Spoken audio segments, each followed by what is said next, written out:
نو موسی علیہ السلام باندې ما د ابن عباس رضی اللہ عنہ چې کوم حدیث و درته شروع کړو چې حدیث الفتون ورته وایي چې د ازمایشو واقعات د فرعون په کور کې چې کله موسی علیہ السلام اوسېده او لوی شو نو کله به دې مور خودی پاله مور ته الله واپس کو چې کله مور دې د پیو نه پرېک نو آسیې بی بی بیا د موسی علیہ السلام مور ته وی چې بس دا ماشوم اوس موږ له راته موسی علیہ السلام د آسیې بی بی کرو د فرعون په کور کې لوېده چې کله د ګرځېدو شو نو بیا به هم د خپل مور لته راته دا خو چاته پته نه وه که نه چې د خپله مور ده خو دا به وی چې دا زما رضاعي مور ده د پیو مور مې ده نو مور له به هم ته او بیا به راته د فرعون دربار ته ځکه چې آسیې بي بي په زویوالی نیولې و او لویو به دې کې یو څو فیدې الله حاصلې کړې یو خدا و چې موسی علیہ السلام د بنی اسرائیلو نو دا خو فرعون ته پته و چې د بنی اسرائیلو نه دی چې ته مور غرزولې د صندوق کې او د دې یارې نه چې زما مخکې به څوک لالی نو د موسی علیہ السلام په برکت باندې فرعون او د هغه قوم په بنی اسرائیلو هغه چې کم تکلیفونه عذابونو هغه هم لږ نرم شو دا یو فایده حاصله شو خلقو بوی باس بنی اسرائیلو باندې زیاته مکوے سخت کارونه پہ مکوے ځکه د دوی او لږ ور د فرعون کور کې اوسي فرعون پہ خفه نشي دویم داو چې د موسی علیہ السلام مور ته به خلقو ډېر لوی د قدر په نظر کتل وی دا د فرعون د آسیې بی بی د هغه بچي مور ده او د آسیې بی بی چې کوم هلک په زویوالی نیولی دی نو دې ښځې هغه له پی ورکړي دي نو د موسی علیہ السلام خاندان او قوم دا خو د فرعون د سختو نه بچ شو بلکې خلقو به ډېر خیال ساتو او دریم دا دی چې موسی علیہ السلام الله د فرعون په دربار کې لوی کو د بادشاہی چلی ولیده خلقو ته وکتل بادشاہی څنګه کېږي چا سره زیاتی کېږي چا سره زیاتی نه کېږي او دا ولی زیاتی کېږي دا هر څه په خپلو سترګو باندې لیدل او ډېر لوی د نیازبینتوب ژوند دی د فرعون په دربار کې تیر کړ ډېر د نیازبینتوب کله چې څومره لویږي نو هغه مره دې بار اوزي مور لځي او بیا د فرعون دربار ته راځي فرعون کره راځي شپې د فرعون په دربار کې او خلق قدر او عزت په دې وجه کوي دا د فرعون په زویوالی نیولی دی آسیې بی بی په زویوالی نیولی دی یو ځل دغسې په لاره باندې روان دی اوس نوجوان دی او یو دوه کسه په جنګ نښتې دي قرآن حکیم کې الله فرمایي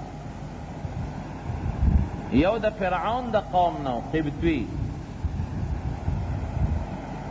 او بل چې دی هغه د موسی علیہ السلام د قوم نو بنی اسرائیلو کې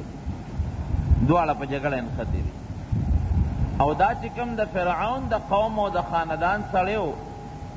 د موسی علیہ السلام د خاندان دا سړی په زور راښکه واو یې ګریوان نه نیولی دی او خشاک او دا ګیډي پې وړي شا به دا به وړی هغوی دا دروند دی نه شم وړی خامخا به وړی نو چې موسی علیہ السلام وکتل نو دی پې خفه شو په دوو وجو چې یو خو د قوم سړی دی د قوم په سړي سړی خفه کېږي او دویم په دې خفه شو چې ظلم پې ولې کې دی ورغی هغه فرعوني ته وایي د فرعون د قوم هغه سړي ته وایي دا ولې وی دا خو په دوی دا بیګارونه به مونږ کوو وی نه دا پرېږده ظلم زیاتې پې مه کوه وی نه خامخا به پې کوو دی باندې خو ټول عمر مونږ بیګارونه کړي دي او کوو به پې خدمتونه د ټټو خدمت د غسل خانو او د لختو خدمت دا خو په مونږ به په دوی کوو موسی علیہ السلام له غصه ورله چې دا خو زما قومي دی او د قومي نه علاوه ده چې ظلم ورسره کوي. دا سړی یې پویو خو نه پوهېده، په خبرو پوهېږي چې ګوره مه کوه نه، چې پویو یې نه پوهېده بس د یو سوک اوچت کو دغه د فرعون د قوم دا سړی یو سوک و، خو د پیغمبر سوک و. دې وخت کې خو لا نبوت نه دی میلاو، خو طاقت خو شته که نه، خو چې څنګه یو سوک و په هغه ځمکه پرېوته او بس اړوکش یو نه کمړ شو، په ټک یې څه ووته چې شاته ووتله. اوس هېڅوک نشته دغه ځای کې، یو موسی علیه السلام دی، یو هغه د قوم سړی دی هغه بني اسرائیل والا، او یو د فرعون د قوم سړی دی خو مړ شو دا یو، هغه خو تختې دغه بل. او موسی علیه السلام غلی غوندې روان شو، وایي چې یا الله دا مې څه وکړل، دا خو ما ډېر زیاتې وکړو، او ما خو دله ادب ورکو، ما خو پویو، ما خو دی به پوه شي د دې ظلم نه به منې شي، ما خو په دې نه د ده نه څوک نه دی ایستی چې دی به پرې مړ شي. الله دا خو ما زیاتې وکړو، اگر چې د مرګ په نیت څوک نه دی ورکړی، ادب یې ورکو، بس هغه ولګېد نو مړ شو. چې مړ شو خلق خبر شو چې د فرعون د قوم یو سړی دی، یو مشر، یو افسر، او هغه چا وجلی دی، چا وجلی دی، هیڅ چاته پته نه لګي. خو دا به قاعده وه چې دوی کې به سړی مړ شو نو اب یې په بني اسرائیلو ورړو، وایي دا تاسو کوي، ځکه په تاسو مونږ بیګارونه کوو، په تاسو کارونه کوو، نو تاسو دا چل کوئ. او که هغې کې به څوک مړ شو نو په دې به یې راړو. د فرعون دربار کې میټنګ راوغوښتی شو، او فرعون ته دا خبره ورسېدله چې دغسې صاحب زمونږ د قوم یو مشر سړی دی او چا وجلی دی، فلانکي ځای کې مړ پروت دی، او زمونږ ګمان دا دی چې دا بني اسرائیل چې کوم د موسی علیه السلام قوم دی نو دا همدې کړي. فرعون پې ډېر بې برهم شو، وی د دې غل معلوم کې، پولیس والا ته حکم وکړو چې غل فوراً معلوم کې، او چې چا دا سړی مړ کړي چې مونږ دنه سرمن ته وباسو، پرېږدوی نه. او که غلی معلوم نشو نو چې کم کلی کې کم قوم کم ځای کې دا سړی مړ دی ټول به رانیسم، پرېږدم یې نه. خلک یې خواره کړل، یو ځای بل ځای تفتیش شروع شو، سی اډي والا تفتیش چې کوم کېږي هغې لګیا دي، او یو ځای تپوس کوي، بل ځای تپوس کوي، چې تاسو آواز خو نه دی اورېدلی، دلته څوک لیدي خو نه دي. دا تفتیش شروع دی، سړی لا نه دی پیدا شي. موسی علیہ السلام هم ځان غلی کړی دی، الله ته جاړي بس چې رب العالمین دا خو ما نه ډېر زیات دی شوی.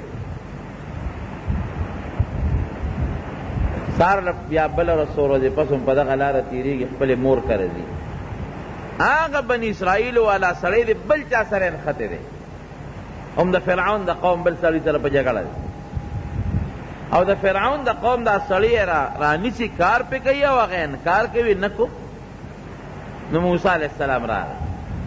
چې راغی هغه د فرعون د قوم سړي ته څه کوي، دا چې په ده دا کار کوم دې ماله دا کار وکړي. نو موسی علیہ السلام او دې سړي فریاد وکړه موسی علیہ السلام ته چې هر وره راشه ماته خلاص که په ما بیګارونه کوي. موسی علیہ السلام ورته ویل که ته خو ډېر جګړ مارې، ته خو ډېر لوی جګړالو سړي، نور غږ ورته نه کوي، ته خو ډېر جګړالو سړی، هر وخت خلکو سره جګړه کوي، بل کار دې نشته، خو چې څوک درته د یو کار ووایي نو وکړه ورسره کړه. نو موسی علیہ السلام ور مخکې شو، دوی یو بل نه خلاصول. هغه سړی پوه شو چې پرون خو یې بل له څوک ورکړی دی او هغه ځای ته رسولی دی، او که نن یې ما له څوک راکړه خدای خبر ما سره به څه کوي.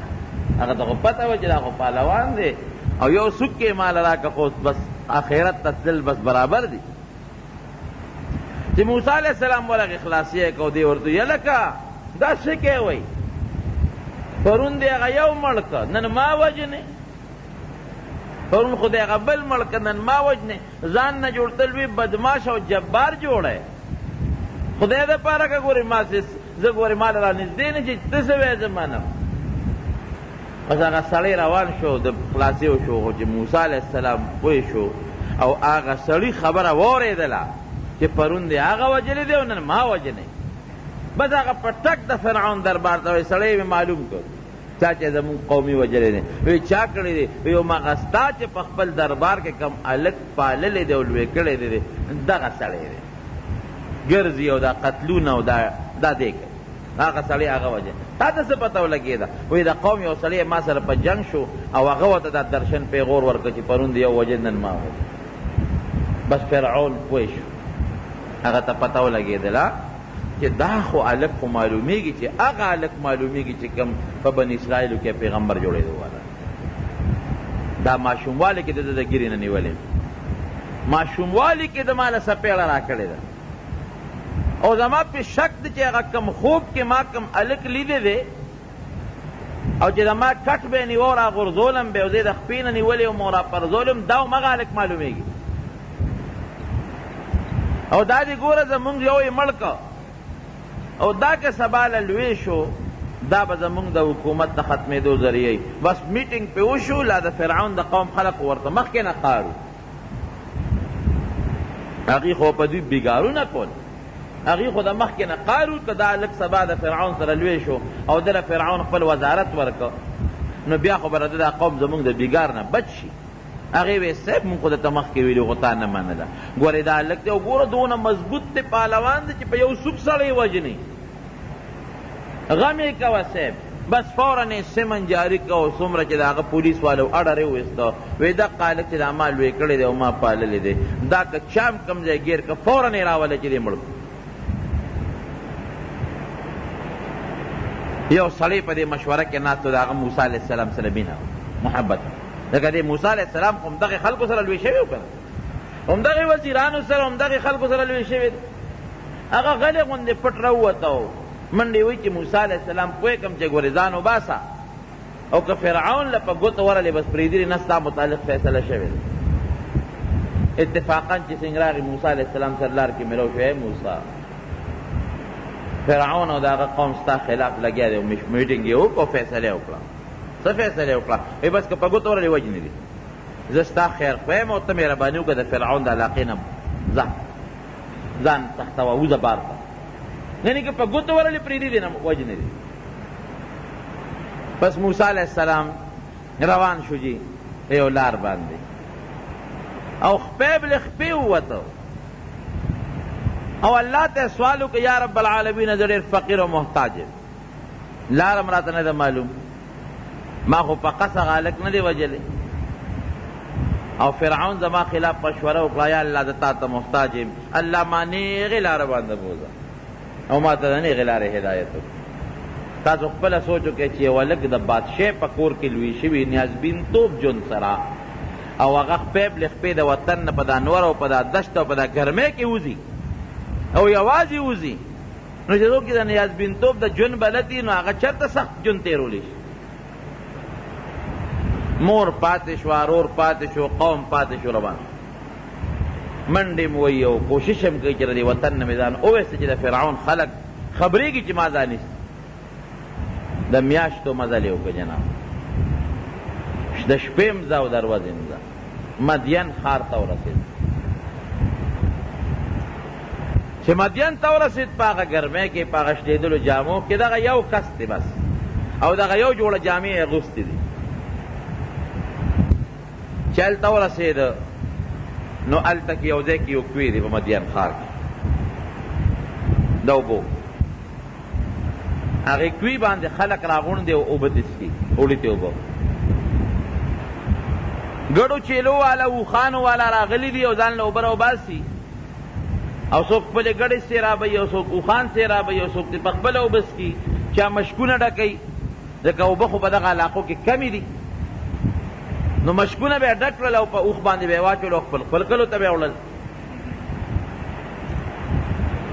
موسی علیه السلام چې وکتل یو دوه جینکې ولاړې دي او هغوی سره خپلې ګډې چیلې دي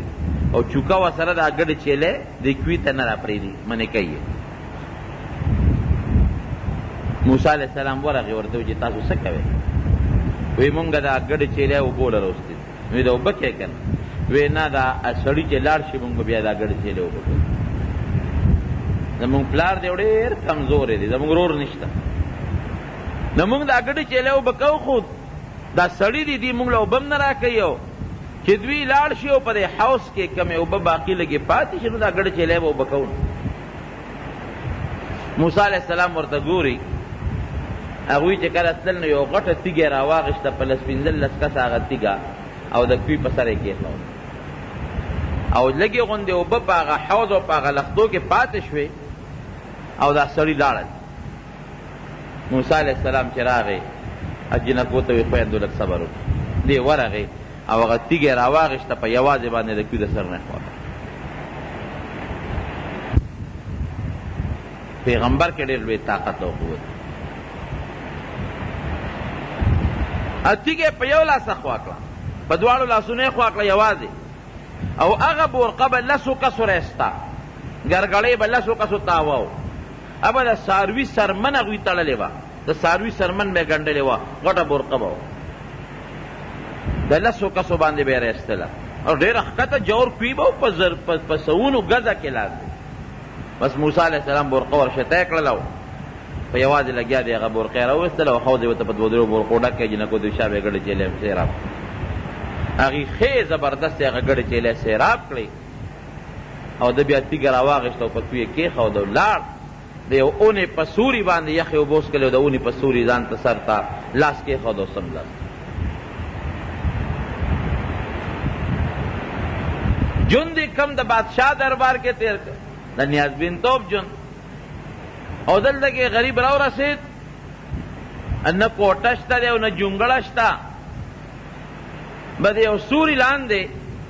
په یو ناشنا ښار کې اجنبي ښار کې چې نه دې څوک پېژنې او نه څوک چا سره یې پېژنګلو شته، سر ته یې لاس کېښود او غریب سمده په ګرمۍ کې. او مه کوئ چې یا الله زه ستا خیر ته ډېر محتاج یم.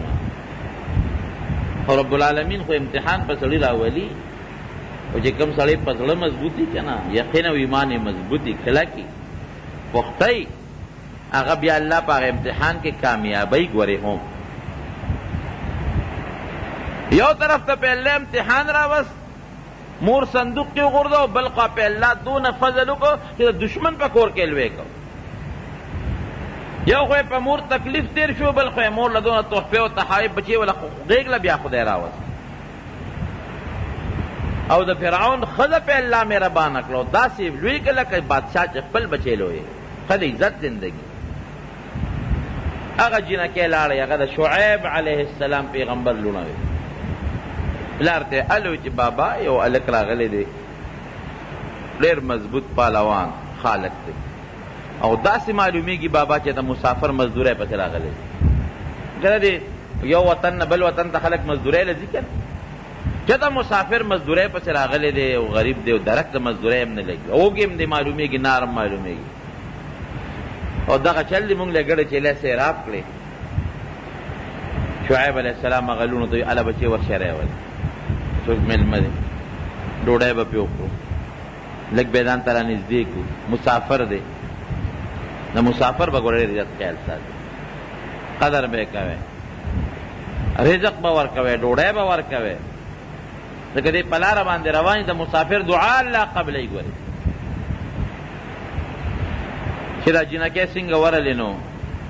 موسی علیه السلام ته یې مونږ پلار راولېږلو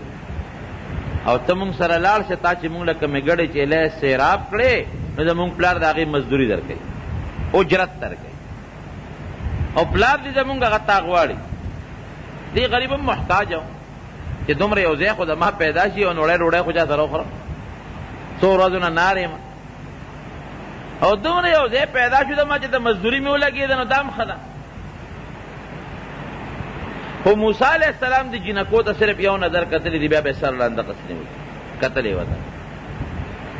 وایي ستاسو پلار کوم ځای دی؟ وایي زمونږ دا دی مخکې کور دی. وایي ښه دی چې دی مخکې شوې جنکۍ، موسی علیه السلام ورپسې د سر یې ښکته کړی دی، دې کې هوا ولګېدله نو هوا د هغې یوې جینۍ هغه پنسه لږه وړقوله، د هغې پنډی ده ولیدله. نو دې ورته وایي جنکو تاسو وروستو شئ، زه به دنه مخکې شم. وایي تا ته خو وروره لار نه ده معلوم. وایي نه ده شا نه ما ته لار ښایې چې داسې ته وشه داسې ته وشه چې سما نظر په تاسو پرېولېد. اوس پیغمبر دی که پیغمبر ته خو د ماشوموالي نه الله تعالی د هغه باطن او د هغه زړه پاک ساتلی. جنکۍ دواړه وروستو دي، موسی علیه السلام مخکې روان دی او له شاته نه آواز ورکوي دې خواته وشه هغه خواته وشه. پلار لی بوت، چې پلار لی بوت او شعیب علیه السلام ورته وکتل نو ویې پېژند. او پیغمبر دی، پیغمبر خو د معجزې خاوند دی، پیغمبر ته خو کشف کېږي. هغه په دې سترګو هغه سیز اینی چې مونږ خلک اینین د زړه په سترګو هغه شي اینی چې مونږ خلک اینین خو بیا هم ته تپوس کوي هلکه دا کم دی نه راغلی موسی علیہ السلام ټوله قصه ورته وکړه ټول اول نه اخره پورې چې دقسې د فرعون د علاقې نه راغلی د مصر نه راغلی دونه مزل دی وکوي صاحب دقه پیاده خپې مې خوب دشلېدلې دي پیاده راغلی یو ځای د شپې منډې وه دروازې منډې وه او دغسې فرعون دی او زمونږ په قوم ظلم کو او بیا دا چلو شو دا مور خو ته ټولې قصې کړې وې که نه چې بچې چا تالمه وایې ګوره زما خپل زوی یې ته دا ما ته صندوق کې غورځولې وې د الله په حکم بیا خدای ماله راوستی مور ورته ټولې قصې کړې دي زمونږ په قوم ډېر لوی ظلم کو زه ماشومان یې مړه کړل بیا زه د هغه دربار کې لوی شوم او دغسې ټوله قصې ورته چې څه د زندګۍ حالت ټولې ورته بیان کړل او زه اوس راوتښتېدم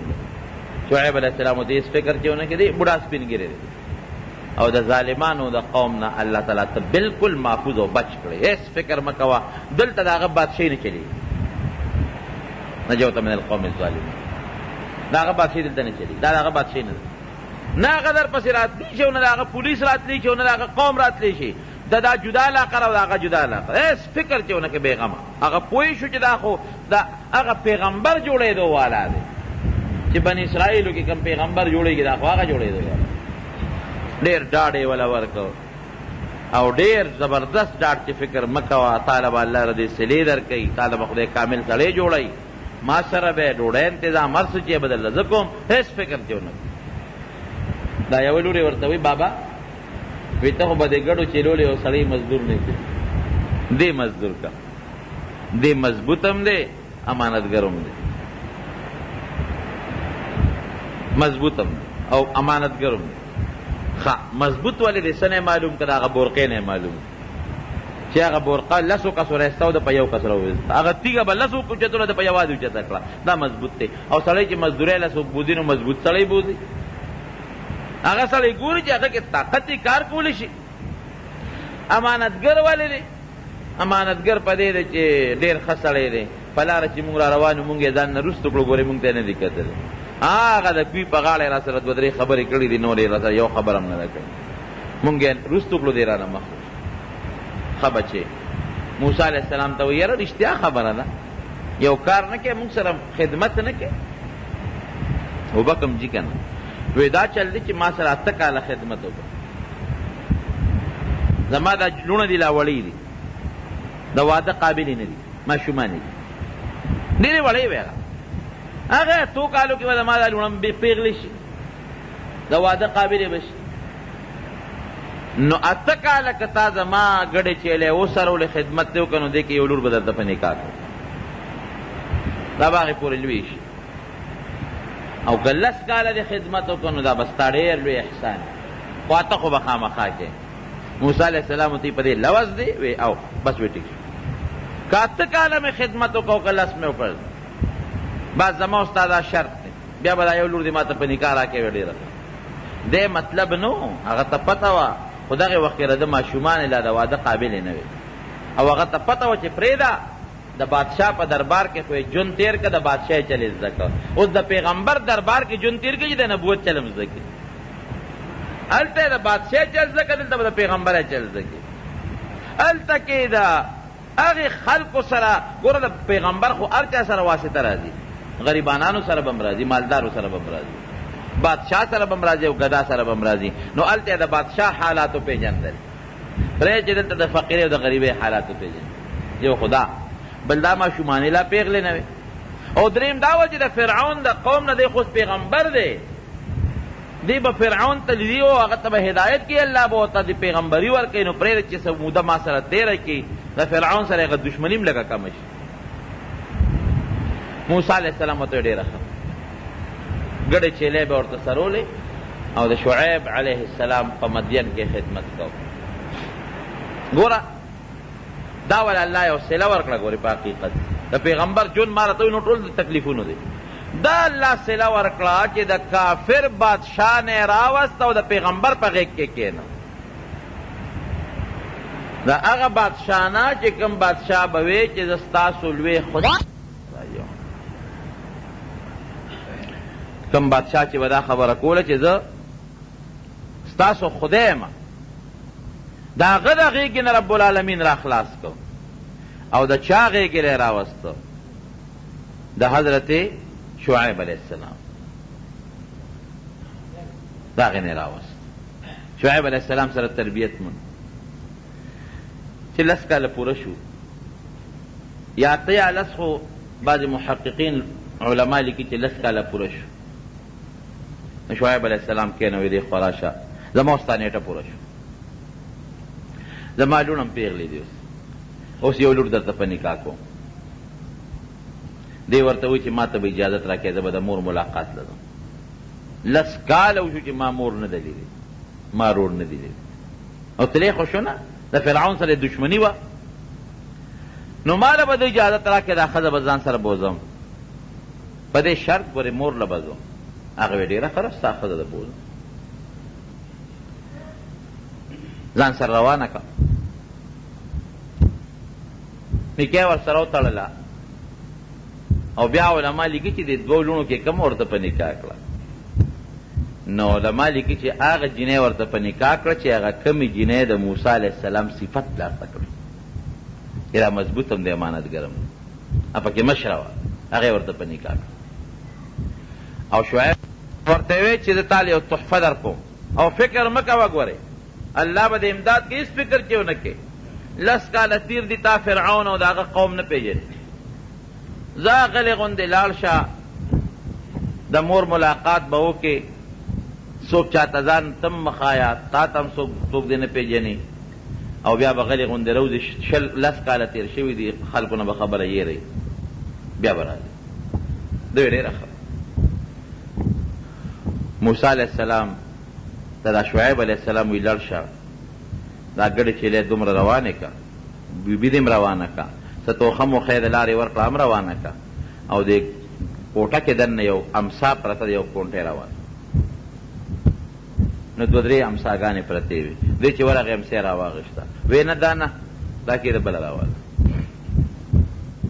چې څنګه ورغې بیا یې لاس کړی، نو بیا وله هغه امسا په ګوته ورله، هغې بیا راوړه.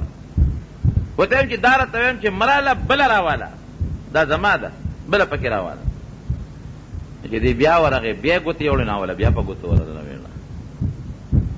وی تا ته زه نه یم چې دا مه راوړه، زه خو بله رالم، خو هغه هم دا مې لاسته راځي. وی ښه دا زما هغه کونټۍ ده چې ما ته ده نسبا د پیغمبرانو نه پاتې شوې ده، دا آدم علیه السلام د جنت نه ځان سره راوړې، زه ستا شو ځان سره یې واله. هغه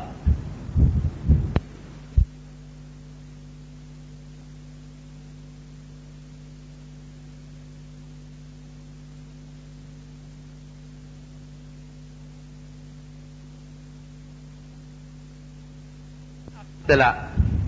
او په لاره روان شو. چې په لاره روان شو یو ځای دی وادي تور، کوهي تور ته ورسېدل. چې کوهي تور ته ورسېدل نو دا ځای کې جناب یا د دنیا ګرمي ده تېرېږي به، او حقیقت دا اوس ما ته زما د ورور خبره کوله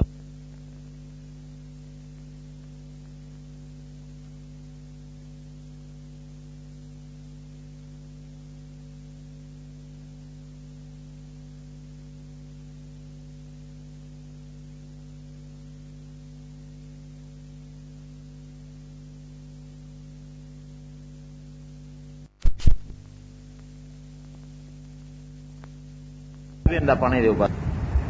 نو بعض علما وایي دا پانی یې پې ځکه وویستې چې دا پانی یې د کومې سرمنې نه جوړه وي نو هغه د خر سرمن وه،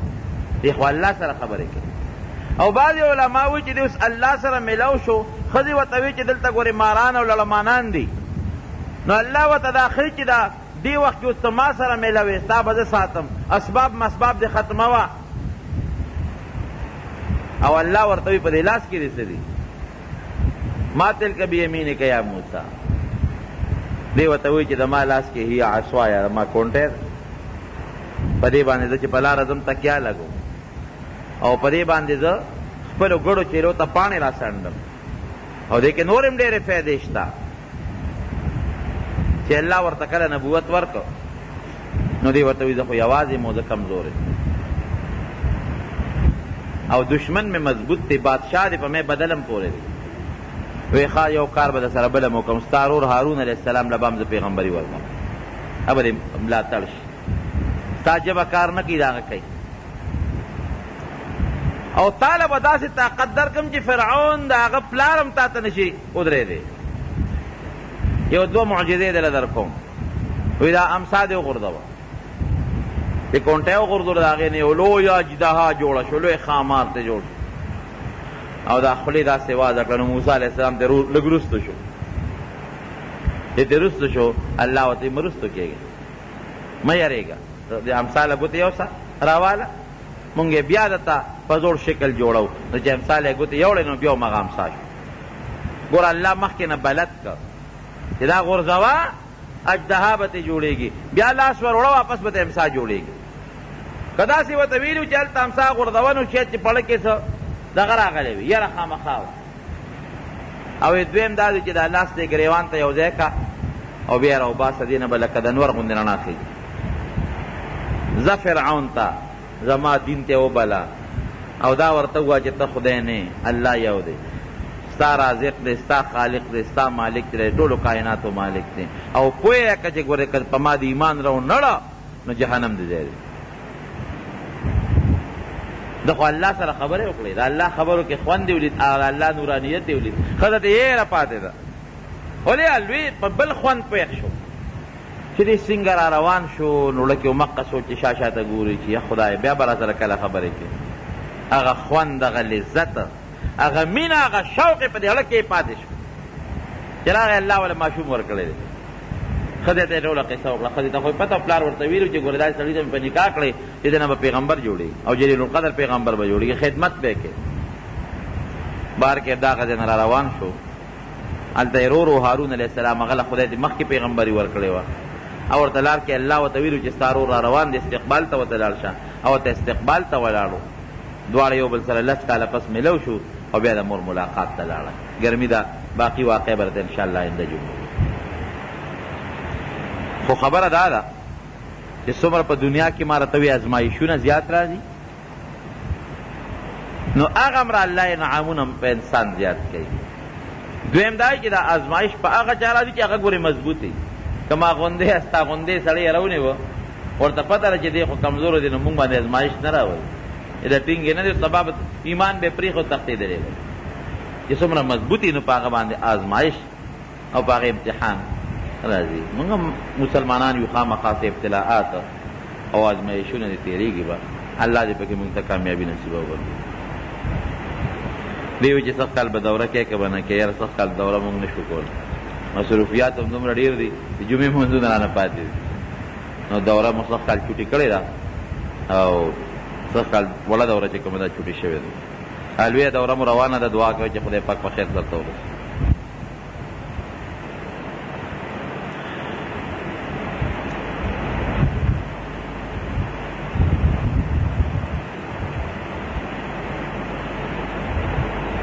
نو کم سړی چې هغه مور او پلار د هغه نه خفی پکار دی چې مور او پلار خوشحاله کړي خویندې ته خفی پکار چې هغه خوشحاله شي ټي وي کتل ګناه ده او که یو سړی همیشه دپاره ټي وي ګوري پردو تصویرونو ته ګوري او د مور او پلار نه عاق دی نه دی بخلي نو هغه پسې مونځ نه دی پکار هغه هم نه دی پکار چې هغه خلکو ته امامتي ورکړي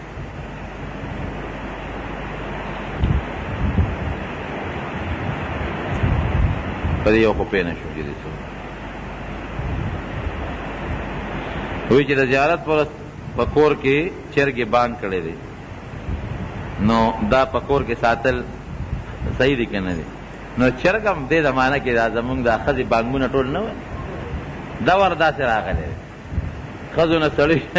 جوړ شوي دي او سړو نه ښځې جوړې شوي نو چې زمونږ د سړو نه ټولې ښځې جوړې دي شکل د ښځو ساتي او ټول نظام د ښځو او ښځو نه سړي جوړ دي نو چې زمونږ ښځې بانګونه وي نو که چرګې بانګ وي نو څه چلی شي خیر دی ښه دا داسې نه چې چرګې بانګ وي ګنې دا چرګ ازبرګه شوه نه به چې د چرګ نه چل زده کوي او بانګ یې وي نو دا لالول هم شي خیرات کول هم شي په کور کې ساتل هم شي د دې نه څه زبرګه نه جوړېږي غاړه کې ورته تسبیح مسبیح وانه چې ګوره بل دی وایي چې ما ته دعا وکړه چې مشکلات مې ختم شي. الله دې ستا او زمونږ د ټولو مسلمانانو مشکلات په خیر باندې بدل کړي.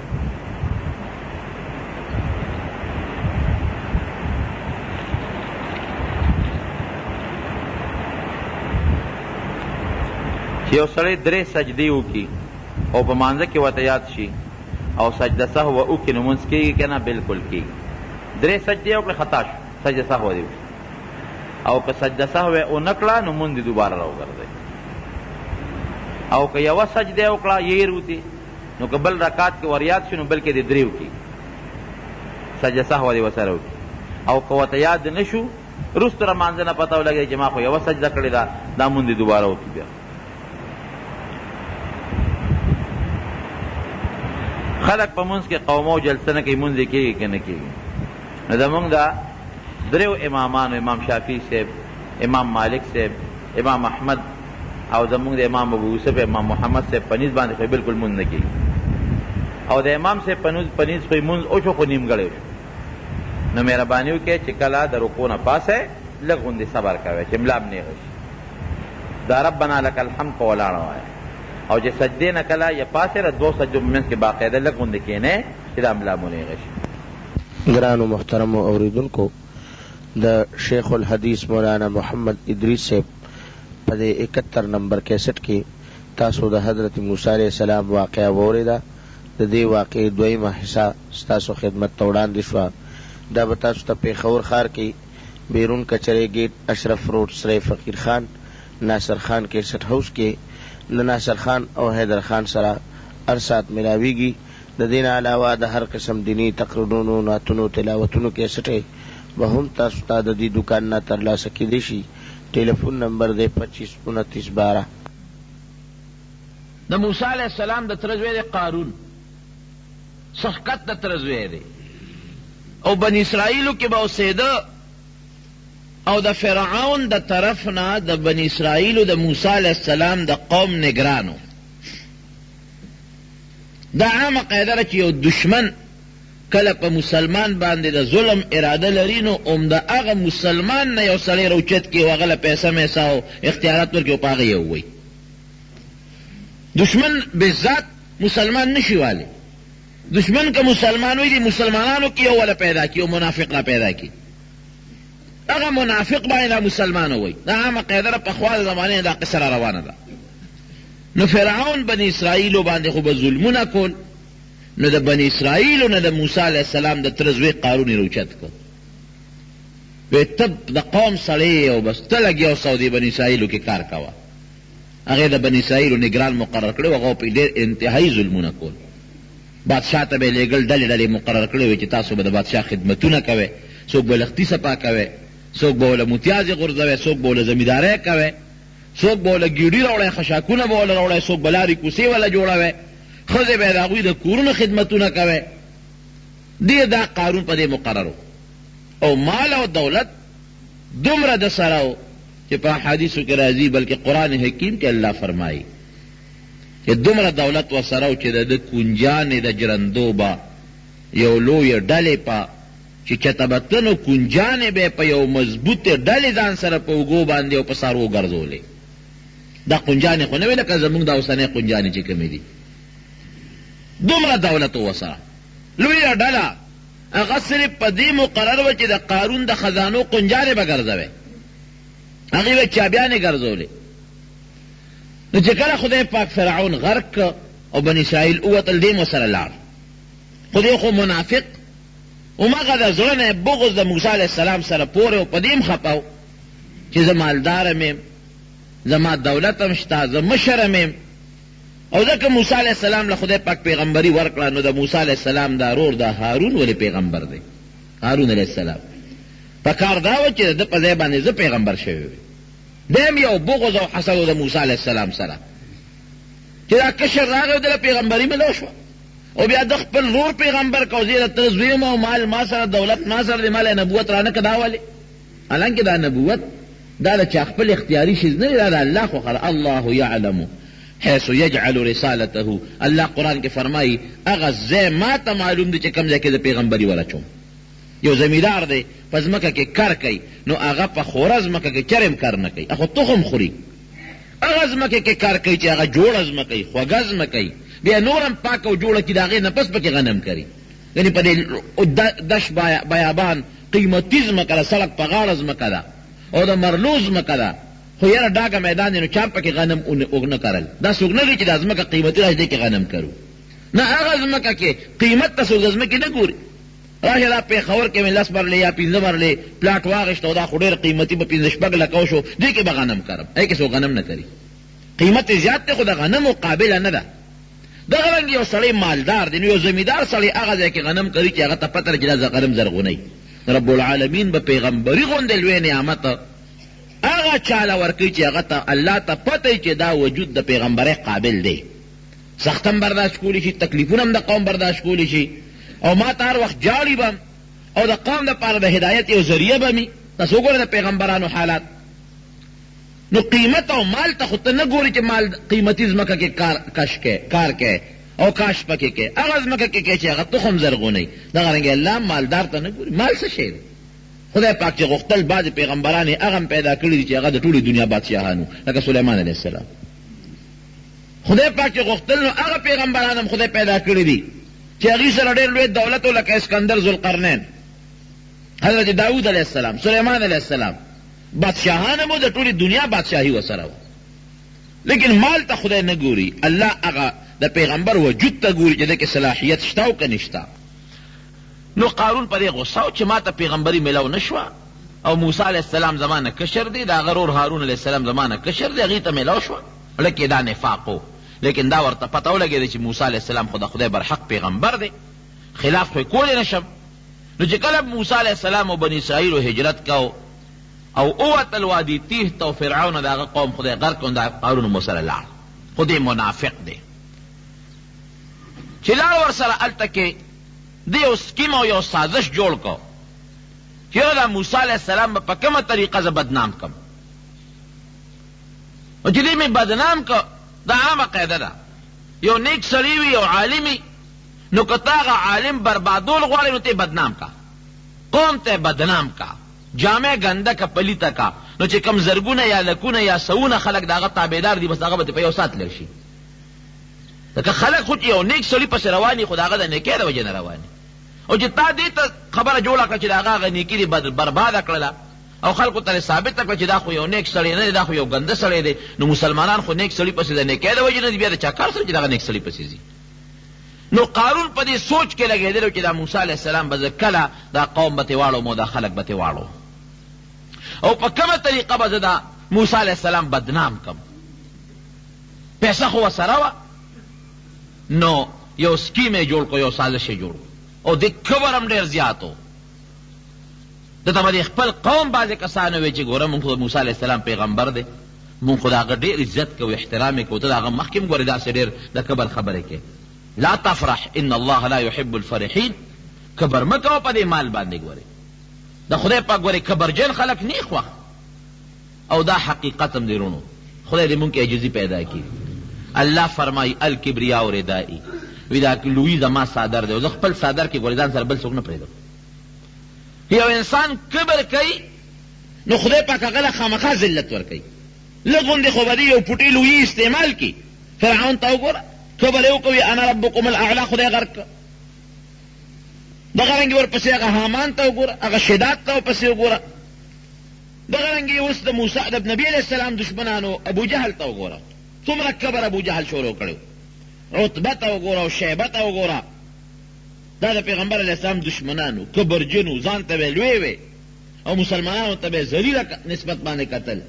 خدای پاک هغه مسلمانان دومره عزتمن کړل چې تر ننه پورې د یو ادنا دا چې د دنیا په نهایت باندې یو کمزوري مسلمان بې ماله مسلمان هغه ته به تم دعا کې او په عزت به نوم اخلی وی به حضرت بلال رضی الله تعالی عنه.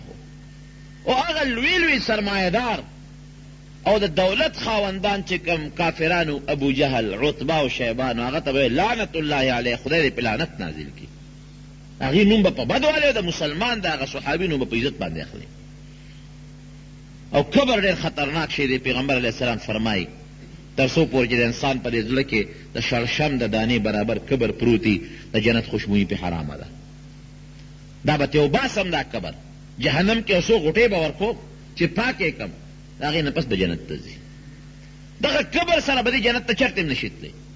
لکه جامه چې سړی ایزي که نه ویډه به یې په هغه مشین کې واچي په سوباړو یې ووایي نو چې پاکه شي د هغې نه پس یې سړی اغوندي. دغه رنګې دا کبر به دې زه وباسم دې به زه ذلیل کوم په جهنم کې د هغې نه پس به بیا دې جنت ته ځي.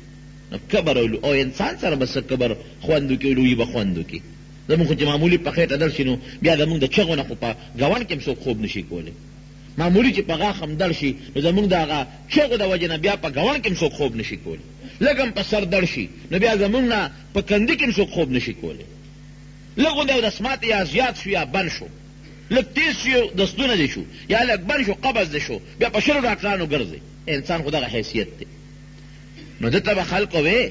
وی ګوره لا تفرح کبر مه کوه ان الله لا يحب الفرحین. دا کبرجن د خدای نه کوه. دا ته څه کې دا مال خو خدای درکړی ده به څه وی وی دا مال خدای راکړی دا مال خدای نه راکړی. دا خو ما سره علم دی او تجربه ده او هنر دی. دا مال ما په هغې ګټلی دی، دا ما په هغې دا مال حاصل کړی دی. نو ګوره یو خبره دلته کې م یاد وساتئ، هېڅ چرې ده د خدای کمال درکه دولت درکه دا به چرې م نه وایي چې دا زما کمال دی. دا به وایي چې که دا نوړی ډوډۍ ده یا د جوارو یا د غنمو دا مال الله راکړی. بعضې وخت ګوره د خدای فرشتې ګرځي. نبی کریم صلی الله علیه وسلم فرمایو بني اسرائیلو کې 3 کسان، یو په سترګو ړوند یو په سر ګنجي و ویښتې بلکل نو او بل برګې و. الله په امتحان کو پیغمبر علیه السلام فرمایي یو فرشته ول راولېږله. او فرشته چې څنګه راله نو لاول هغه چې کوم په سر باندې ګنجي و هغه له ورغې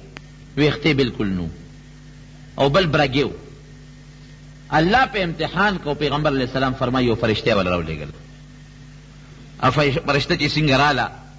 نو لاول هغه چې کوم په سر باندې ګنجي و هغه له ورغې وی ستا څه خوښ دي؟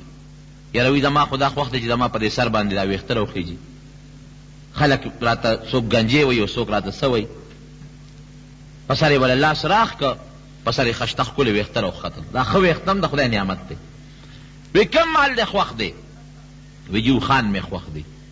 دعا یې ورته وکړله او هغه له خدای پاک اوښان ورکړل. یو بلار به اوښه له خدای ورکړل، د هغې بچي شو. بل هغه چې کوم برګي مرض والا و دا لاس او خپې سپینو هغه له ورغې وی ستا څه ارمان دی پړه کې؟ وی زما پړه کې دا ارمان دی چې خدای زما دا وجود مزېدار کړي. خلک رانه کرکه کوي، لاس یې پراخ کا فرشتې هم په هغه سات ټیک شو. وی صاحب کم مال دی خوښ دی؟ وی زما جي غواګانې خوښې دي. هغه ته یې دعا وکړله خدای پاک په هغه سات هغه له غواګانې ورکړه.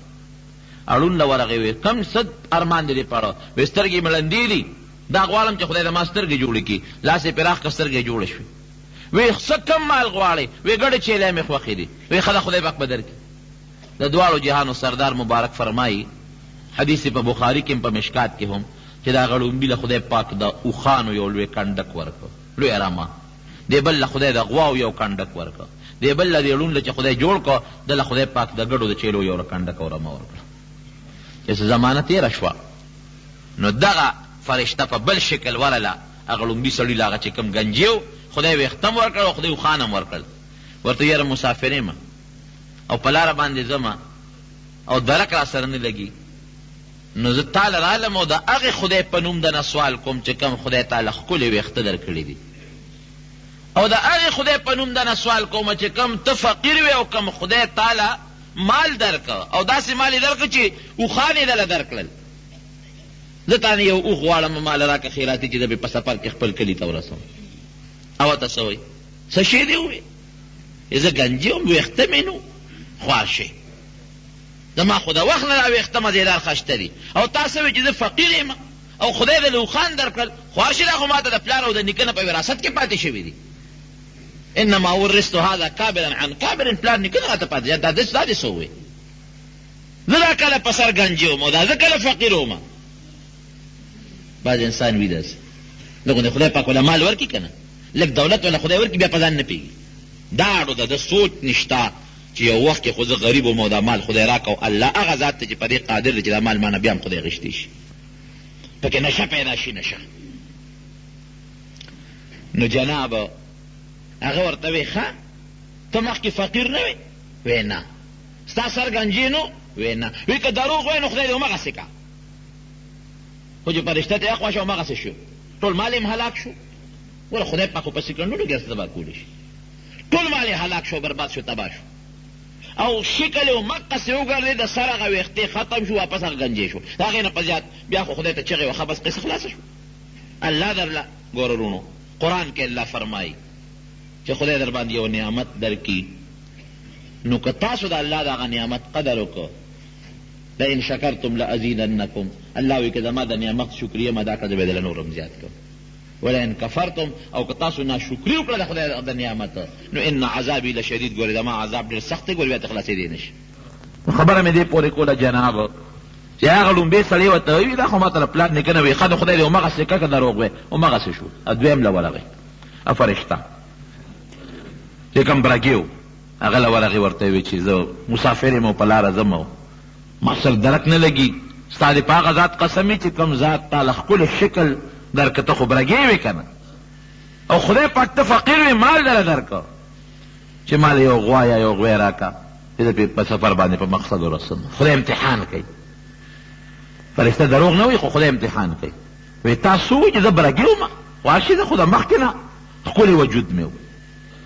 او تاسو وایي چې زه فقیر وم، دا خو ما ته انما ورثت کابرا عن کابر، مشرانو له مال پاتې شوی دی. ګوره ذلیل او خوار کړه ظالم. د خدای فرښتې ګورې د الله په حکم راځي،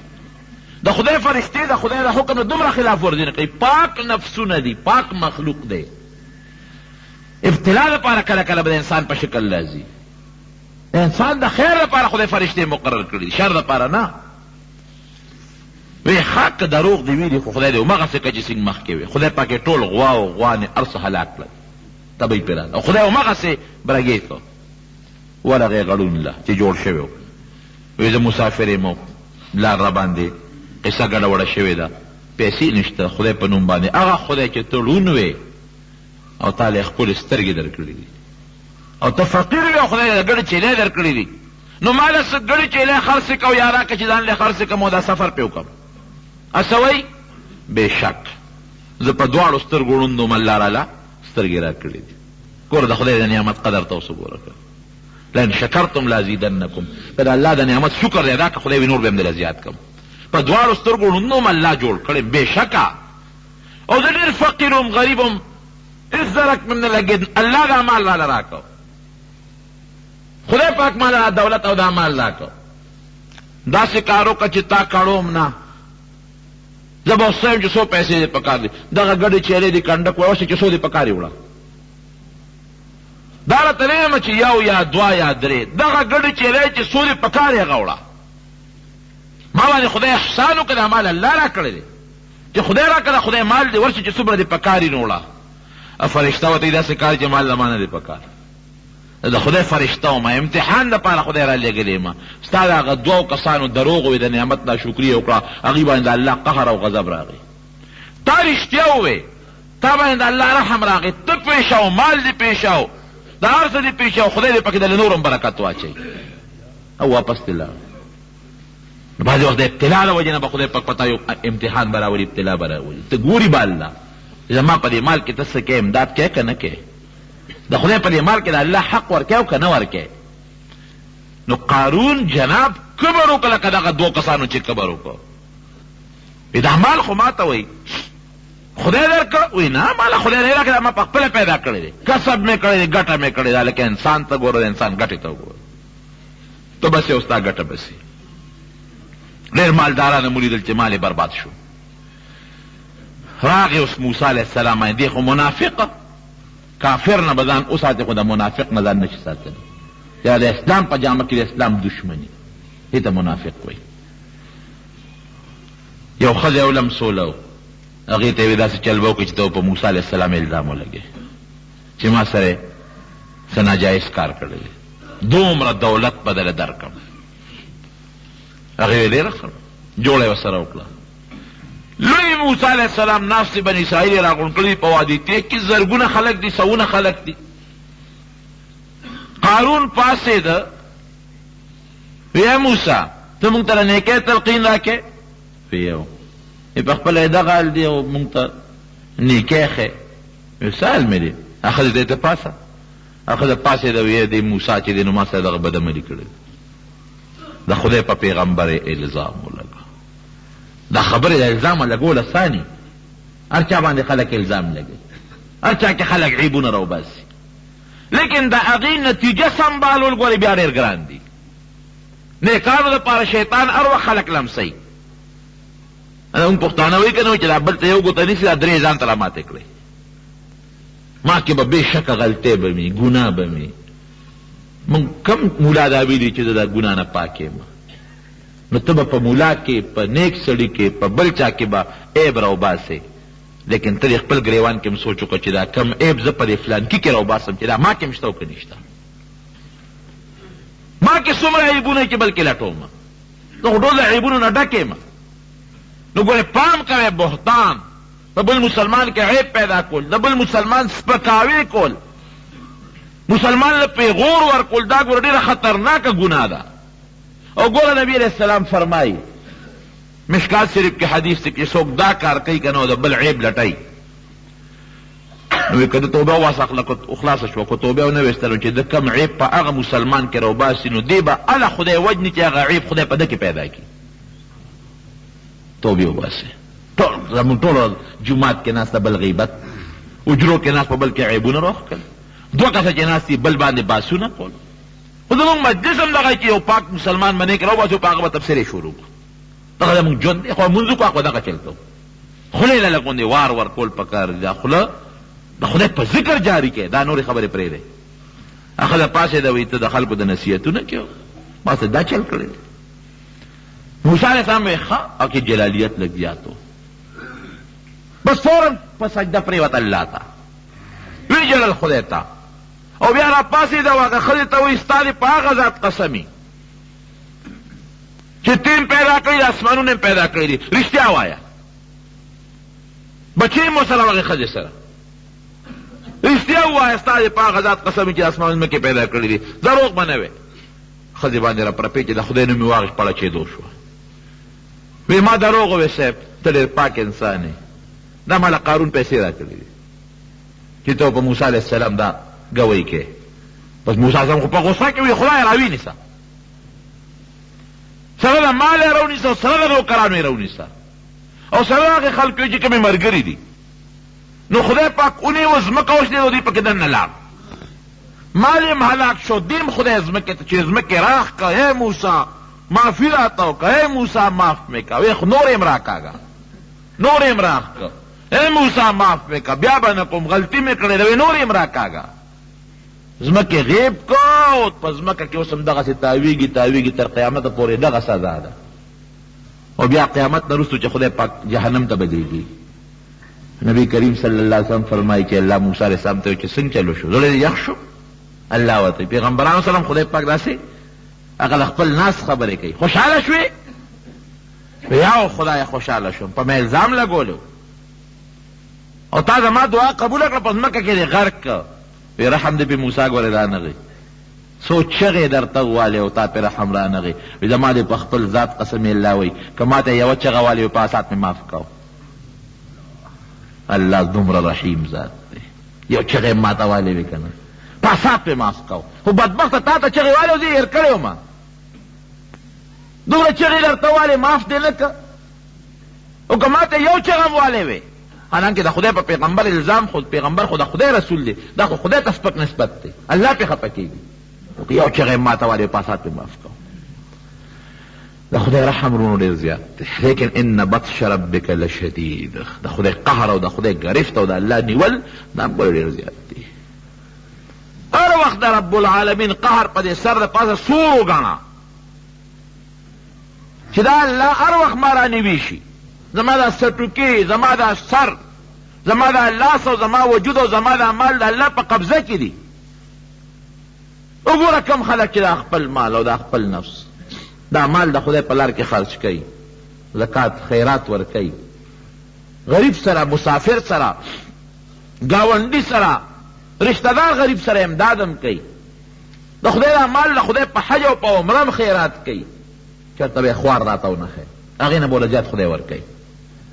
او دا ممسک بخیل اجرندې ورته نه د خدای حق مني نه د ګاونډي حق مني نه د رشتهدار حق مني هغه مال ته خدای په بله لاره وباسي خدای ورته سوړې پیدا کړي په ډېره غلطه لاره ته خدای هغه مال وباسي مال هم ته خدای خرج کړي او په غلطه او په ګنده لارې ته خدای خرج کړي دې پې خفه هم کړي رب العالمین زمونږ په حال رحم وکړي د آفاتو بلیاتو مصایب و مشکلاتو غم